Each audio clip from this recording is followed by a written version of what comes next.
Hello, everybody, and welcome back to Rob Does Everything. And today we're going to be recapping the incredible Supercell and possible longest track tornado in history that happened on Friday, December 10th, 2021. Um, Here we can see on Twitter a full radar loop of the Mayfield, Kentucky Supercell. You can see it started in Arkansas, started to really get going near the Jonesboro, Arkansas area, and it had a pretty strong tornado near Monet, Arkansas, and then tracked into Tennessee. And it seems like near Ridgely, Tennessee, the storm kind of cycled a little bit. It looked like maybe there was a handoff with a mezzo, and then it re-strengthened, recycled, and produced the longer track, stronger tornado in Kentucky. However, none of that's confirmed yet. This could go down in history as the longest tornado ever. Um, but either way, we can see not only did it produce a very, very strong tornado near Monet, Arkansas, hitting a nursing home, but it produced a very strong tornado through Mayfield, Dawson Springs. I know a lot of houses along the Kentucky Lake were really, really destroyed.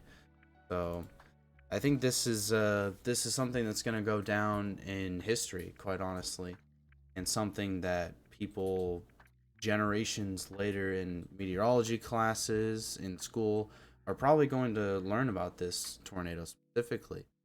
Um, I think probably one of the most important things to talk about here is why did this outbreak happen? Not just the one tornado, but the entire outbreak, the entire setup. Why did this happen? Obviously, there was a positively neutrally tilted trough that ejected across the United States.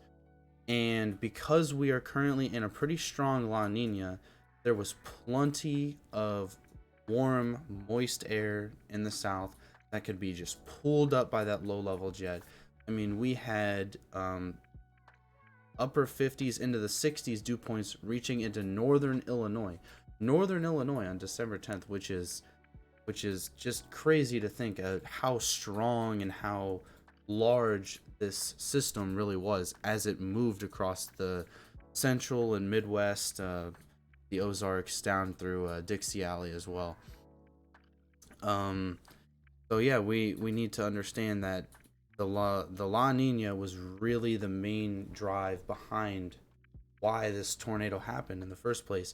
Outbreaks like 2011, the super outbreak, that was a La Nina year.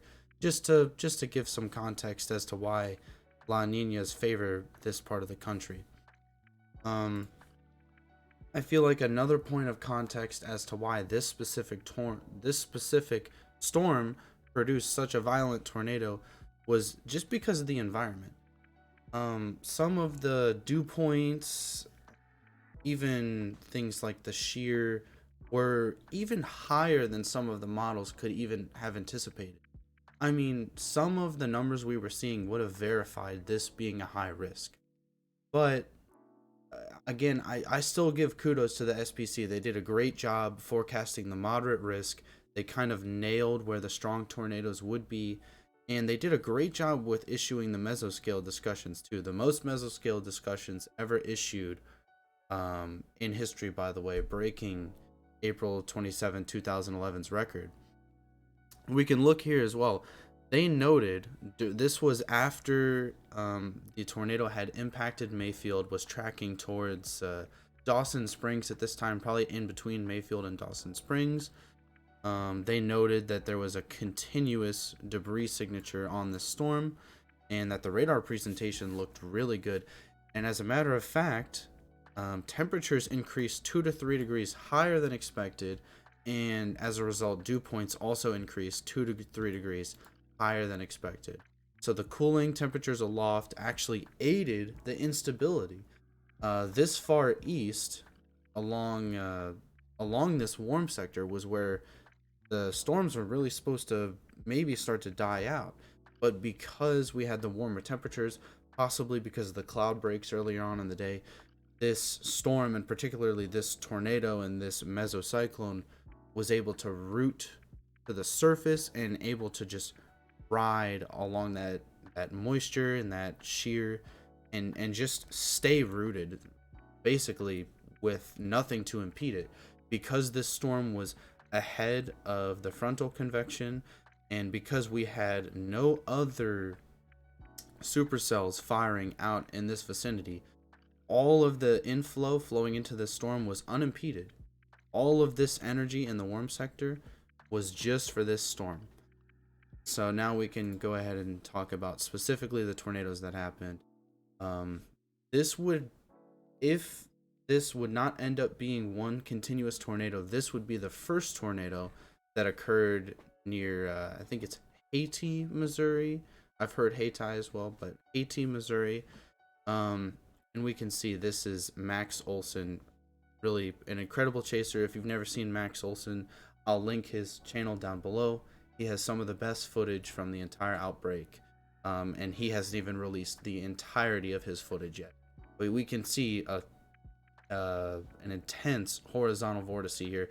You only see that on tornadoes that are really incredibly strong. Tuscaloosa, Alabama. You have I remember the Katy Winwood tornado was famous for having a lot of horizontal vortices, and I mean, I'm sure you could go back through the 2011 outbreak and find just about every video of a strong tornado contained horizontal vortices. So we'll go ahead and move on to some pictures of aerial damage footage. And obviously, looking in hindsight here, we know this was a destructive tornado. And you can tell because of the horizontal vortices and just the look. The entire meso is very low based. This is a tornado that you could compare to something like Moore in its later stages whenever it actually impacted directly through downtown. You can tell this is a strong tornado. And looking at the damage that is present, I don't think in my recent last 4 or 5 years or so of actually watching the weather kind of as a hobby, I don't think I've ever seen so many pictures of homes completely wiped off their slab. Even with Soso, Mississippi, I don't think I saw damage to the extent that I've seen specifically in Mayfield and Dawson Springs and along the lake. Those three areas were hit extremely hard. Um, we can go through here and look at some of the pictures on the lake. These were well-built homes, $1 million homes along the lake. That I mean, it doesn't even look like there's really any homes here. A couple homes were spared, but for the most part, the destruction is almost unrecognizable for the street. We can go into here and notice it's just complete and utter destruction. Again, you will see multiple slabs of areas where homes were, buildings were. Just I don't think I've ever seen damage to this extent since I've been paying attention to the weather. Shout out to these pictures came from Fritz Pren on Facebook. So shout out to him for the photos. This is probably the worst damage I found out of all of the pictures. This looks like a family home in Kentucky. I don't know the exact city. I've seen this picture from a couple people posted, but I mean, this home was completely wiped off. I mean, you can look at the landscape beforehand and look at the pictures after and see it's like a barren landscape. You can see the ground scouring caused by the pool, as the pool was just driven through the ground and the slab of the house, and majority of the debris is actually completely gone. um so this is really just incredible damage. Likely we'll see an EF4, high end EF4, if not an EF5 rating placed on this. Again, I just wanted to highlight Brad Arnold had another really good few videos. I'll try to link his channel down below as well. We can see here as this one crossed again Haiti, Missouri. Just a really violent tornado. And me being from Ohio, I want to talk about real quick about what the real concern is, and that's the lives lost and the families going through it now in Kentucky. Um, Me being from Ohio, Storm Chasers of Ohio started a GoFundMe, and they've already raised over $10,000. So please, I'm gonna link that down below. Everybody, go check it out. This is really devastation that I don't know if I've ever seen before.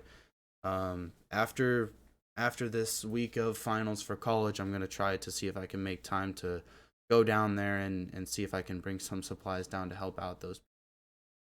Um, yeah, I think this is gonna go down in history.